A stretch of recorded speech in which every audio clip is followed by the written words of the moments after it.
Assalamualaikum warahmatullahi wabarakatuh. Bertemu lagi dengan saya Dian Wulandari, nomor mahasiswa 180 105023 dari Prodi S1 Farmasi Universitas Harapan Bangsa Purwokerto. Oke, saya di sini akan memaparkan sedikit materi terkait epilepsi. Oke, mohon maaf terkait epilepsi.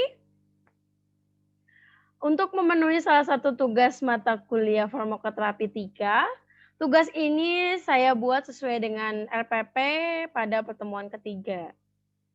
Oke, di materi epilepsi ini saya akan menjabarkan sedikit terkait definisi, etiologi, gambaran klinis, tujuan terapi, diagnosis, dan patofisiologinya dari penyakit epilepsi itu apa.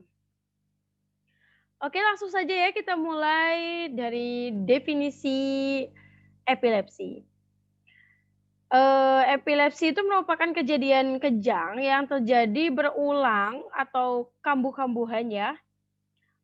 Kejang sendiri merupakan manifestasi klinik dari aktivitas neuron yang berlebihan di dalam korteks serebral. Oke, definisi epilepsi itu sendiri adalah penyakit saraf yang ditandai oleh kecenderungan untuk menimbulkan kebangkitan epileptik yang terus-menerus dengan konsekuensi neuron, biologis, kognitif, fisiologis, dan juga sosial. Saya ambil dari ILAE 2005. Oke, sekarang kita lanjut ke etiologi. Etiologi dari epilepsi itu sendiri diambil dari Harsono 2008 ya. Predisposisi yang menyebabkan epilepsi meliputi yang pertama ada pasca trauma kelahiran, terus pasca cedera kepala, adanya riwayat penyakit pada masa kanak-kanak seperti pada campak, penyakit gondongan, atau juga bisa dari epilepsi bakteri. Terus ada juga riwayat gangguan sirkulasi serebral, riwayat demam tinggi, riwayat gangguan metabolisme dan nutrisi, riwayat adanya tumor otak atau abses, dan ada juga riwayat keturunan dari epilepsi itu sendiri. Oke, sekarang lanjut ke gambaran klinik ya. Oke, lanjut ke gambaran klinik tentang epilepsi ya. Mohon maaf tadi banyak kendala. Yang pertama ada gejala kejang tertentu bergantung pada jenis kejangnya sendiri. Oke, meski kejang dapat bervariasi di antara pasien, mereka cenderung distereotipkan dalam diri seseorang. Oke, lanjut ke yang kedua, kejang CP. Biasa berupa gambaran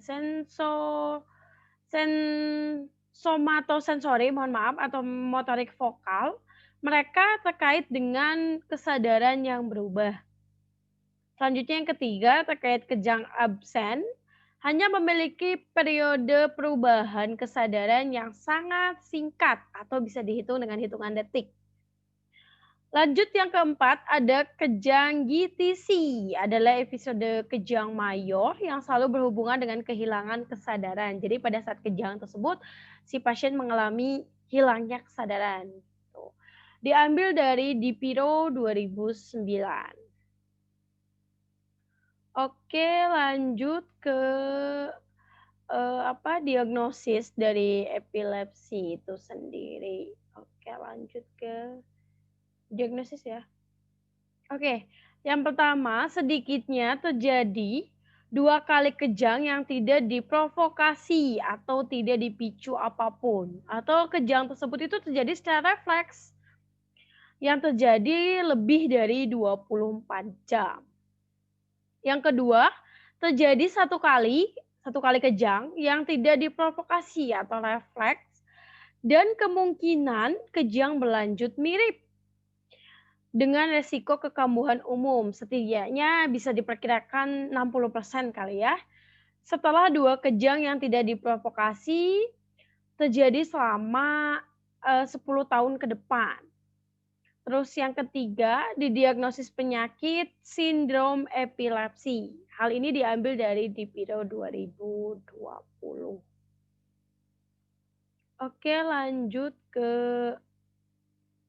patofisiologi ya, patofisiologi. Lanjut ke patofisiologinya. Yang pertama ada patofisiologi berdasarkan mekanisme ekstasi. Biasanya aktivitas kejang yang sangat dipengaruhi oleh perubahan ekstabilitas sel-sel saraf dan berhubungan antar sel-sel saraf tersebut. Kejang dapat dipicu oleh ekstasi maupun inhibisi pada sel saraf, misalkan pada glutamat yang dilepaskan dari terminal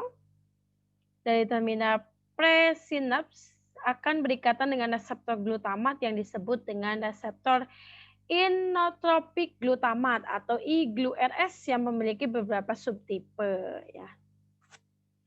Oke, lanjut yang kedua tentang patofisiologi berdasarkan mekanisme inhibisi. Neurotransmitter inhibisi primer pada otak adalah GABA. GABA apa? GABA yang dilepaskan akan berikatan dengan reseptor GABA sendiri yang menyebabkan masuknya ion C-elmin ke dalam sel neuron. Oke, lanjut.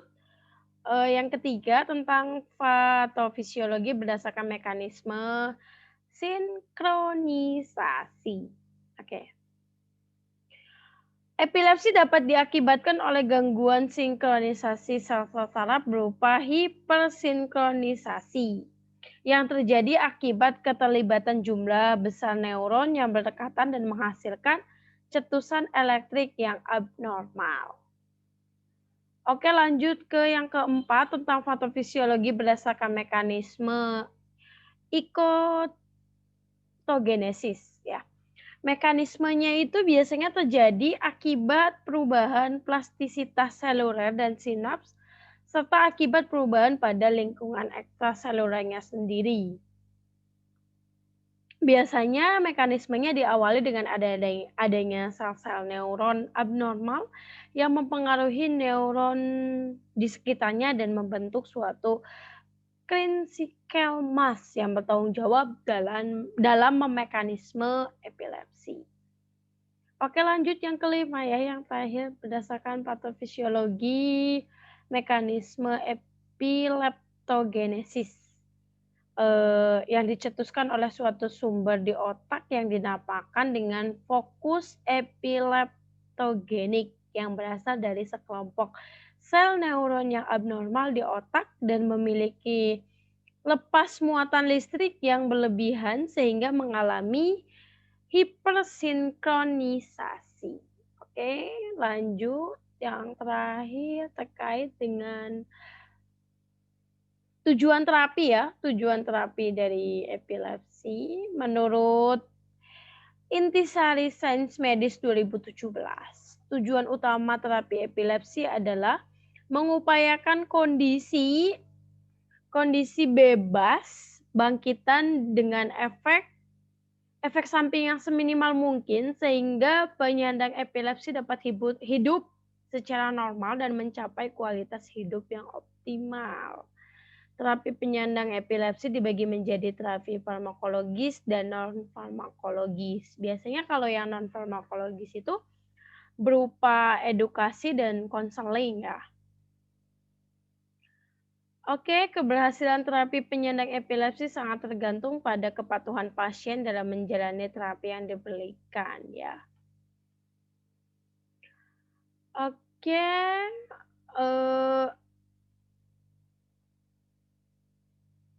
biasanya tujuan tata laksana status bebas kejang tanpa efek samping, biasanya obat-obatan yang diberikan yaitu obat-obatan pada lini pertama.